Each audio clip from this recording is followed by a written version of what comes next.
अस्सलाम वालेकुम नाजरीन, आप देख रहे हैं पल पल न्यूज़ और मैं हूं आपका दोस्त भाई पेटा नदीम अकरम। आज तारीख है 27 मई और मैं हाजिर हूं दुनिया भर से जुड़ी 10 अहम और बड़ी खबरें लेकर, वो भी बगैर किसी लाग लपेट के दोस्तों, सीधे आपके दिल तक पहुंचाने वाली खबरें हैं। आज की सुर्खियों में हम बात करेंगे हज पर जाने वाले जायरीनों के लिए ईरान की अहम हिदायत सामने आई है। वहीं हम इसमें बात करेंगे गजा में कसाम ब्रिगेड की ताबड़तोड़ कार्रवाई जारी है।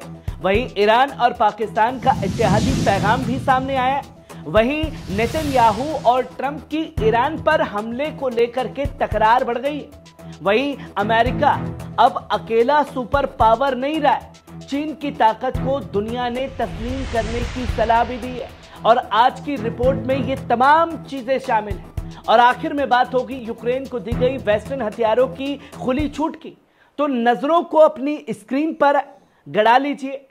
ये आज की 10 बड़ी खबरें हैं सिर्फ पल पल न्यूज पर, जो कि आप पहली खबर अपनी स्क्रीन पर देख सकते हैं। सऊदी से हज पर जाने वाले जायरीनों को ईरानी हिदायत, इत्तेहाद उम्मत को नुकसान ना पहुंचे। ईरान की तंजीम हज व जियारत के सदर अली रजा बयात ने हज के दौरान सऊदी अरब का एहतराम करने, हर उस रवैये से बचने की तलकीन की है जो एक तरफा इख्तलाफ को हवा दे सकता है। उन्होंने जोर देकर के कहा है कि अपनी हर हरकत का ख्याल रखना चाहिए ताकि मुसलमानों के दरमियान इत्तेहाद को नुकसान ना पहुंचे। अली रजा बयात ने सऊदी हुकूमत से भी मुतालबा किया कि वो ईरानी जायरीनों से नरमी और के साथ पेश आए।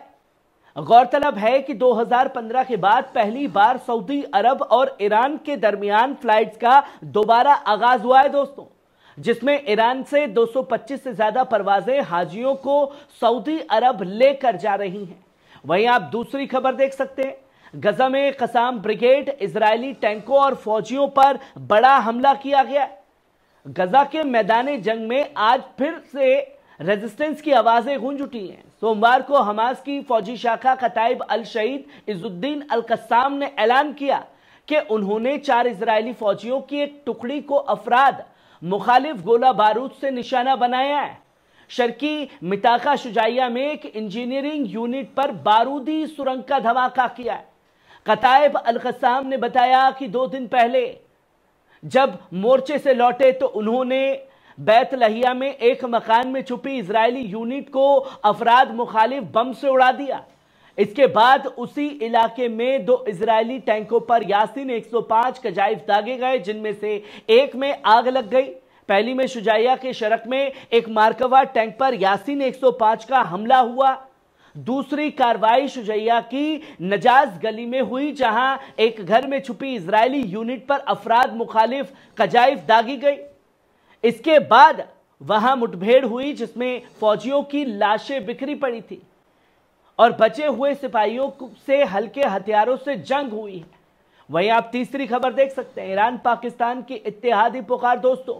ईरान के कायद इनकलाब व रहबर जमहूरी इस्लामी आयतुल्लाह अली खामेनी ने पाकिस्तान के वजीर आजम मोहम्मद शहबाज शरीफ से मुलाकात के दौरान इजरायली कब्जे और गजा में हो रहे जुल्म को रोकने के लिए ईरान पाकिस्तान के मुश्तरका असरदार ताउन पर जोर दिया है।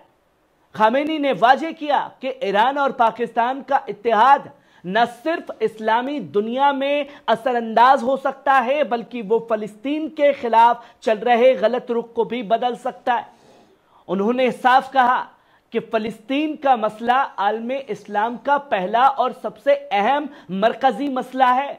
खामेनी ने इस बात की भी तरफ इशारा किया कि गजा में जो कुछ हो रहा है वो इतना अलमी इंसानी त्रासदी बन चुका है कि यूरोप और अमेरिका के अवाम भी सड़कों पर निकल आए, जबकि कुछ मुस्लिम रहनुमा अब भी इजराइल के साथ खड़े।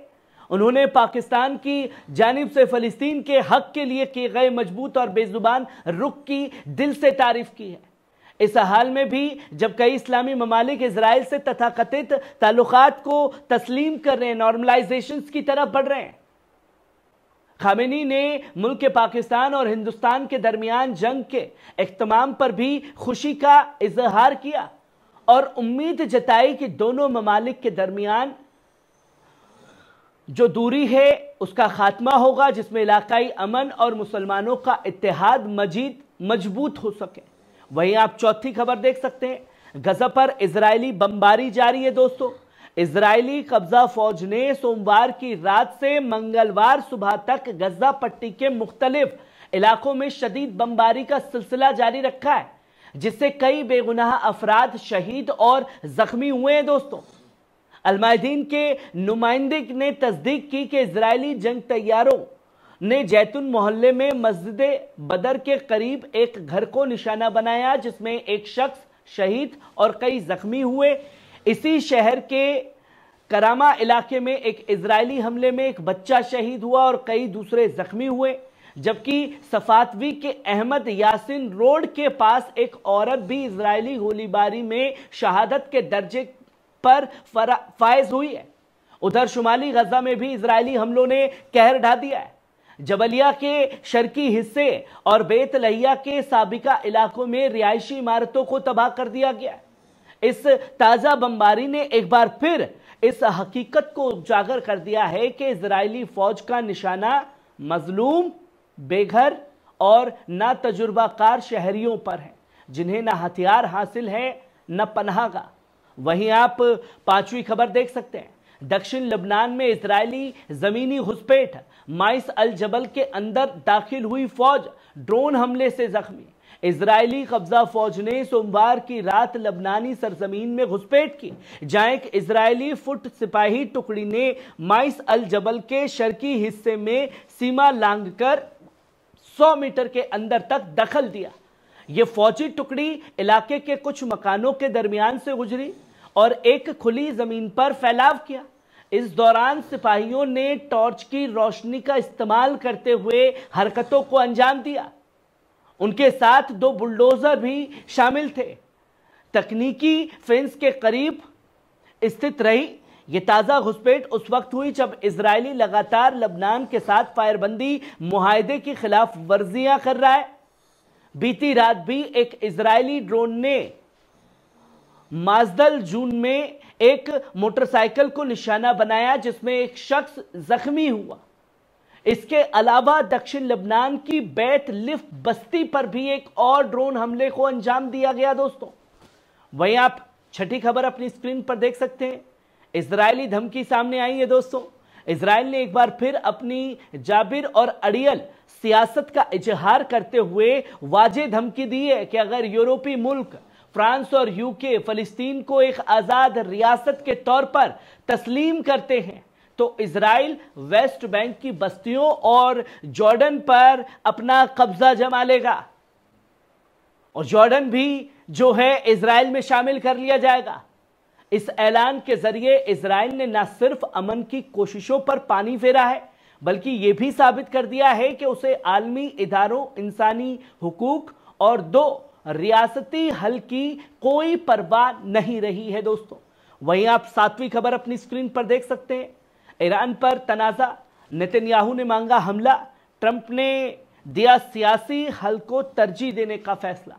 अमेरिका के सदर डोनाल्ड ट्रंप और इजरायली वजीर आजम नेतन्याहू के दरमियान हाल ही में एक तनाज़े से भरी टेलीफोन गुफ्तगू हुई, जिसका मरकज रहा ईरान के खिलाफ कार्रवाई।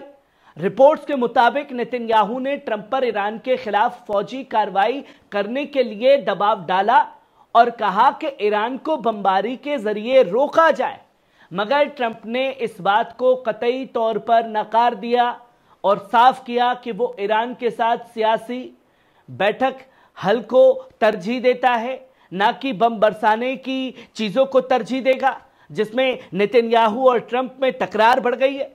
वहीं आप 8वीं खबर देख सकते हैं, भारतीय औरतों के पास है सोने का सबसे बड़ा जखीरा। हैरान कर देने वाला आंकड़ा सामने आया है दोस्तों। भारतीय औरतें अपने पास करीब 24,000 टन सोना रखती हैं, जो दुनिया के कुल सोने का तकरीबन 11% है। ये महज जेवरात नहीं, बल्कि सदियों की विरासत, इज्जत और माली ताकत का अक्स भी है दोस्तों।